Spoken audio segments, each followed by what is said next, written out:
네, 경제 현안을 보다 쉽게 풀어보는 경제 읽기 시간입니다. 오늘도 다양한 경제 이슈들 권혁준 경제평론가와 살펴보겠습니다. 안녕하십니까? 안녕하십니까? 네, 안녕하십니까? 카카오 얘기 먼저 해보겠습니다. 네. 업데이트 하셨어요? 업데이트가 자동으로 됐습니다. 어떠십니까? 좋으십니까? 아니면 불편한 게 좀 있으십니까? 불편하죠. 첫 불편합니까? 번째로 이제 친구 목록이 사라졌잖아요. 네. 그래서 PD 형식으로 나오다 보니까 이게 내가 보고 싶지 않는 그렇다고 하더라고요. 이 개인 사생활을 내가 보게 되는 이런 것들도 불편하고요. 무엇보다 정말 깜짝 놀랐던 게 쇼폼입니다. 쇼폼, 네. 저는 사실 업데이트가 안 됐어요. 저는 아. 안 하려고 좀 막았는데 네. 실제로 하신 분들 어떤지 먼저 좀 여쭤보고 싶었고 어쨌든 지금 100기를 들었다는 소식을 좀 여쭤보고 맞습니다. 싶었어요. 네. 그래서 결국에는 이제 카카오가 이제 롤백, 그러니까 이제 과거로 이제 네. 회귀하겠다라고 이제 밝힌 상태인데 뭐 전면 과거가 아니라요. 소비자의 피드백을 받고 불편한 것들에 대해서 이제는 수정하겠다고 밝힌 상태입니다. 대표적인 것이 이제는 피드, 이 사각형 스퀘어로 나오는 이 피드를 과거처럼 이제 친구 목록을 이제 만들겠다라고 이제 밝힌 상태고, 이런 점들이 이제는 좀 의미가 있고요. 그렇게 될 수밖에 없는 이유가 이제 두 가지가 있었습니다. 첫 번째로는 일단 주가가 6만 원 선에서 빠졌거든요. 아이고. 물론 어제 회복을 했지만은 오늘도 주가가 좀 빠지고 있습니다. 그래서 제가 들어오기 전까지 딱 6만 원이더라고요. 그러니까 주가가 좋지 않은 부분. 두 번째로는 이 실질적인 이제 이탈까지도 나올 수 있다. 지금 카카오톡 개편되고 나서 업데이트되고 나서 많은 분들이 오랜만에 네이트온 돌아봤다. 이런 얘기를 많이 네, 하세요. 맞아요. 예. 그다음에 라인으로 갈아탄다. 뭐 이런 얘기가 나오다 보니까 아하. 근데 이게 실제 다른 앱에 대한 이제 설치율이 높아졌습니다. 그래서 지금 카카오톡은 이러다가 실질적인 이제 고객을 뺏길 수도 있다. 이런 불안감이 있었기 때문에 그래서 이제는 다시 한번 롤백을 선택했다고 보시면 되겠고, 다시 한번 이제는 친구 목록이 나온다든지 쇼폰 같은 경우에도 이제는 아이들이 좀 문제잖아요. 예. 그래서 이런 것들도 이제 규제하도록 이번에 좀 바뀐 상태다라고 말씀을 드립니다. 예. 그리고 또 하나 또 이슈가 되고 있는 것이 국가 행사를 이유로 신라 호텔에서 그 결혼식을 앞두고 50여일 앞둔 그 결혼식을 예약 변경을 통보했다. 이런 이제 기사가 나오면서 비판을 받고 있는 것인데, 그런데 최근 또 예약자들한테 기존 일정대로 식 올릴 수 있다 이렇게 또 말을 했다고 합니다. 어떤 상황인 거죠? 네, 그렇습니다. 저도 이제는 깜짝 놀랐었어요. 예. 이게 호텔 신라잖아요.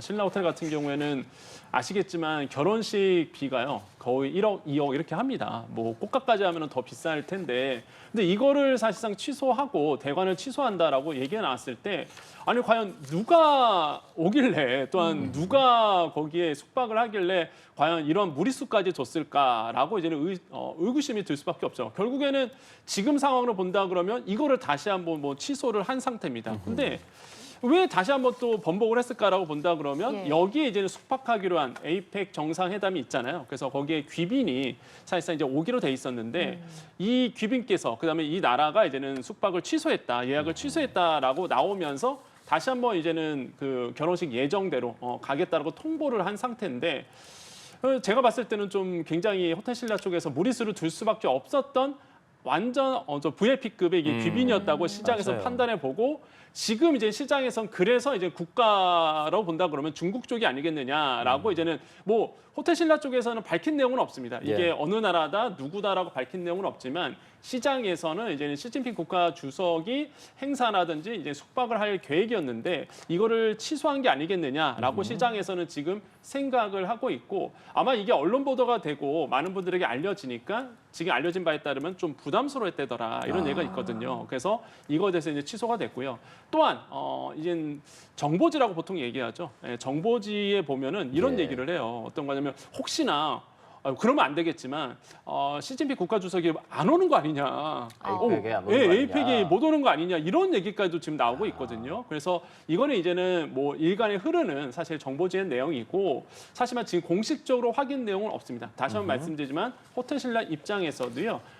어떤 나라가 또한 누가 취소했다 이런 얘기는 공식적으로 밝히지 않고 있다라고 네, 말씀드립니다. 뭐 오나 안 오냐 이런 건 나중에 정치나 시사 대담에서 저희가 또 얘기해 보도록 맞습니다. 하고, 경제적인 거 조금 더 짚어보자면, 그렇지만 신라 호텔은 애초에 그렇게 미루게 된 혹은 취소를 통보한 커플들에 대해서 지원을 하겠다라고는 밝힌 바가 있었죠. 네. 보통 이제는 취소한 금액에 대해서 동일하게 이제는 지원을 해주겠다라고 이제 밝힌 상태이고요. 지금 다시 한번 또 번복을 했잖아요. 예정대로 하셔도 됩니다라고 이제 밝힌 상태예요. 그러면 취소했던 분들 있잖아요. 난 당장 다른 곳으로 또 옮기신 분들 있잖아요. 많겠죠. 그 비용 그대로 사실상 제공해 주겠다라고 호텔 신라 쪽에서 얘기를 하고 있습니다.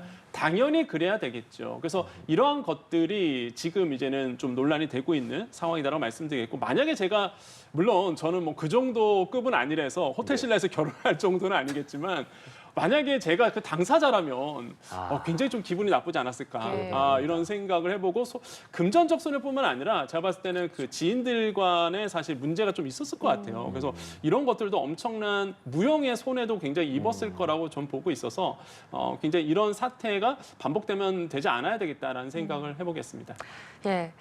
그리고 한편 서울시가 서울에 2031년까지입니다. 총 31만 호의 집을 착공하겠다라고 했는데 이 중 한 3분의 2에 해당하는 19만 8천 호, 약 20만 호 정도는 한강벨트에 공급될 것이다. 이렇게 네. 했거든요. 이 정도면 굉장히 많은 물량인 거죠. 많은 물량이죠. 네. 사실 저도 깜짝 놀랐습니다. 그래서 서울시에서 이 부분에 대해서 신통기획 2.0 공급 계획을 이제는 밝혔는데요. 여기 보면 총 한 31만 호 가구입니다.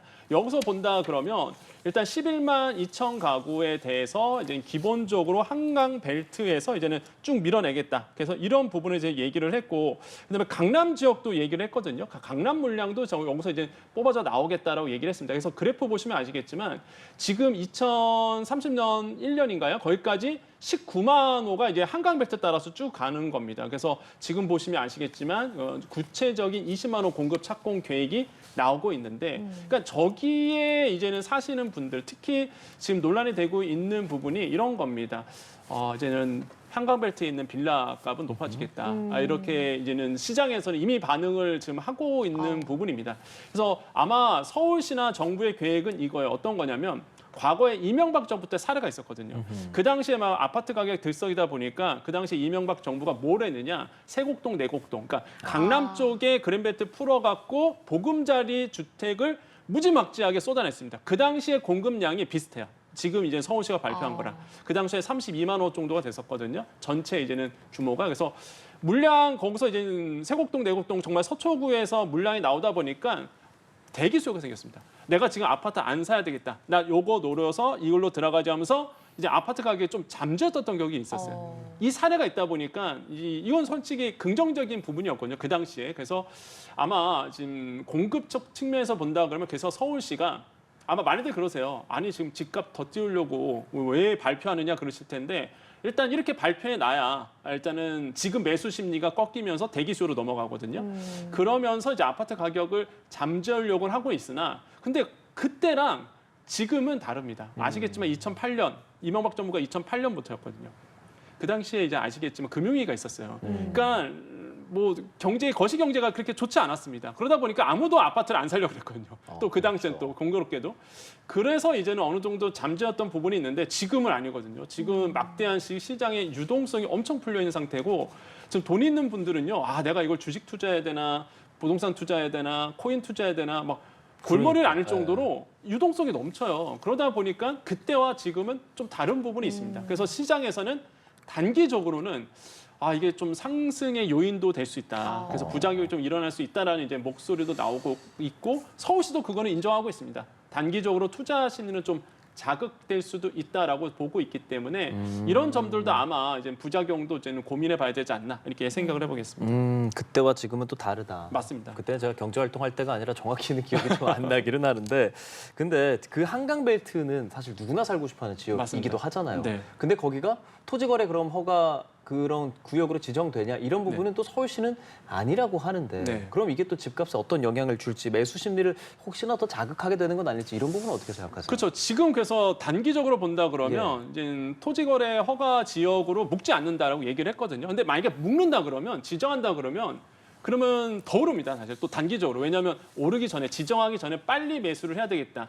최근에 마영성이라든지 아니면은 뭐 마포구, 성동구, 광진구까지 이렇게 올랐던 이유가요. 야, 규제 들어오는 거 아니야? 그럼 규제 들어오기 전에 먼저 사야 돼. 라고 해서 갑자기 오른 거거든요. 그래서 이제 서울시가 자극을 주지 않기 위해서 토지거래 허가 구역으로 묶지는 않겠다라고 추가 지정 없다라고 이제 얘기를 한 상태예요. 하지만 이게 또 묶지 않다 보니까 또 많은 분들이 이 한강 라인으로 해서 이제 매수가 이제는 들어가는 심리가 또 자극될 수 있는 부분이 분명히 있거든요. 그래서 참 부동산 정책이라는 게 말처럼 쉽게 되지는 않습니다. 참 어려워요. 그래서 이런 부분이 지금 시장에서는 불안 심리로 좀 작용할 수 있다라는 것. 그래서 많은 분들이 지금 좀 단점은 이게 지금 요번에 이제 신속기의 2.0이잖아요. 거기에 보시면 강서 쪽이 되게 소외되어 있습니다. 그래서 지금 아마 피드백 게시판을 보면은 강서 쪽에 사시는 분들 같은 경우는 굉장히 지금 불만이 많아요. 왜냐하면 왜 우린 빠졌냐부터 시작해서 특히 강서는 김포공항 때문에 이 고도기한으로 묶여 있거든요. 맞아요. 재개발에 들어갈 수 없는 지역이에요. 그래서 상대적으로 이게 피해를 받고 있다라는 그런 심리가 굉장히 많습니다. 그래서 이런 점들이 좀 영향을 주고 있다라고 생각을 해봅니다. 그리고 지금 이번 발표와 관련해서도 그러니까 정비 사업 기간에 대해서 나왔는데 네. 이미 18.5년에서 13년으로 5.5년 단축했습니다. 그런데 또 1년 추가로 단축해서 네. 최대 6.5년 앞당겨서 공사하겠다 했는데 이렇게 빠르게 공사하는 것이 실제로 가능한 건지 어떤 위험은 또 없을까요? 그러니까 많은 분들이 이렇게 단축 기간을 하면은 단축하면은 혹시 건설에 문제가 있는 거 아니냐 하실 텐데 문제는 없습니다. 그러니까 건설 기간을 줄인다는 건 아니거든요. 이게 심의를 보든지 환경 평가 이쪽에서 이제 줄이는 건데 이제 순서는 그래요. 일단 정비구역 지정하죠. 그다음에 조합 설립합니다. 그다음에 사업 시행 인가받고 관리 처분 인가받는데 요 구간을 이제 줄이겠다는 거죠. 그래서 이제 한 12년으로 빠르게 이제 진행을 하겠다. 건설까지 다 포함해서 그러다 보니까. 제가 봤을 땐 거의 재건축 들어간다 그러면 말이 나오서부터 실제 착공까지 아니면 들어가는 게 거의 20년 걸려요, 진짜. 굉장히 오래 걸립니다, 원래. 근데 이걸 이제 12년으로 이제 줄이긴다 하니 원래 13년이었다가 1년 더 줄인다고 이번에 또 발표했거든요. 그럼 12년이거든요. 충분히 저는 뭐 가능하다라고 생각을 해봐요. 그 정도로 심의라든지 서류 검토 기간을 확 줄이겠다라는 거고. 근데 이제 문제가 이런 거죠. 빨라도 12년이거든요. 그러니까 그러다 보니까 단기간에 물량이 또 안 나옵니다. 그래서 이제는 제가 아까 말씀드린 것처럼 지금 부동산의 오늘 분위기가요. 전 뭐 바로바로 알려드리니까요. 따끈따끈한 정보를 알려드리는데 한강변 라인으로 지금 빌라값이 지금 들썩일 가능성이 굉장히 높아졌어요. 이거 왜냐하면 정비사업 들어가면 가장 1순위가 일단은 재건축하고 재건축이거든요. 그러다 보니까 이런 쪽에서 조금 들썩일 가능성이 굉장히 좀 높아진 부분이다. 그래서 이런 것도 빨리 잡아나가야 된다고 생각해 봅니다. 그렇게 빌라도 구매하고 하는 것들 물론 투자하는 입장에서 이해는 되지만 말씀하신 것처럼 12년 남았잖아요. 네. 그 사이에 변수도 뭐 정권이 바뀔 수도 있고 맞습니다. 너 정책이 바뀔 수도 너무 많은 변수들이 있지 않습니까? 이런 변수들 어떻게 좀 통제를 하고 정부 입장에 생각하고 있을까요? 일단 지금 가장 큰 문제는 이거예요. 만약에 정비 사업이 들어간다 그러면 거기에 사시는 분들이 과연 어디로 이동하느냐는 거죠.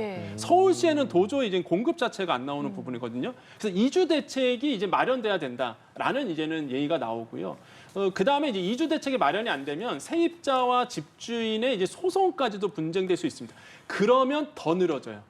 그러면 이제는 이게 12년이 아니라 더 딜레이 될 가능성이 굉장히 있다는 거죠. 그래서 이런 점들이 지금 전문가들이 꼽고 있는 대표적인 이제 사례다라고 말씀드리겠고, 그래서 만약에 서울시의 추진대로 가려 그러면 정부나 아니면 서울시의 이런 공급 대책이 성공하려 그러면 민간에서의 어떤 사업 시행이라든지 민간에서의 어떤 계약 부분도 잘 챙겨야 된다. 그래서 사실상 공급이 굉장히 많아요. 거의 한 12만 원은요. 거의 뭐 총합해서 30만 원잖아요. 그러면은 이게 거의 신도시급입니다.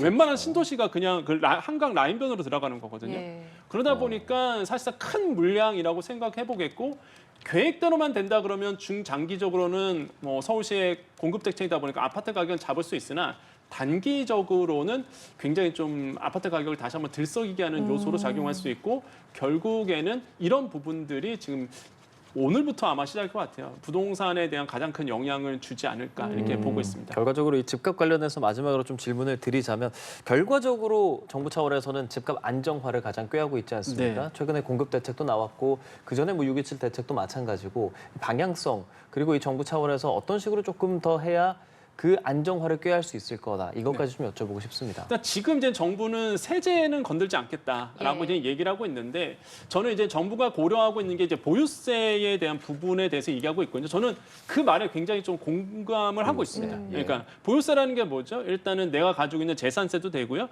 종부세도 포함이 됩니다. 이게 다 보유세거든요, 사실상. 그 이 보유세에서 증감을 한다라고 봤을 때는 저는 이 부분에서 되게 공감을 하는데, 다만 지금 시장에서 요구하는 거는 아파트의 건수대로 보유세가 아니라 총 재산을 합쳐서 보유세를 가야지만 실효성이 있다라는 얘기를 합니다. 이게 아파트 다주택자에 대한 보유세를 높인다 그러면 이거야 실패할 확률이 굉장히 높거든요. 왜냐하면 중소형 도시에 이제 두 채 갖고 있는 것과 강남에 있는 한 채, 두 채 엄청난 지금 차이가 벌어져 있다 보니까 총 액수에 대한 이제 보유세 이런 것들은 이제 시장에서는 어느 정도 공감을 하고 있는 부분이 분명히 있다고 생각을 해보겠고, 지금 또 아파트 가격을 또 들썩이는 게 가장 이번에 또 뭐 서울시의 공급 대책도 있었지만은 이 국방부에서 사실상 보안구역을 풀었거든요.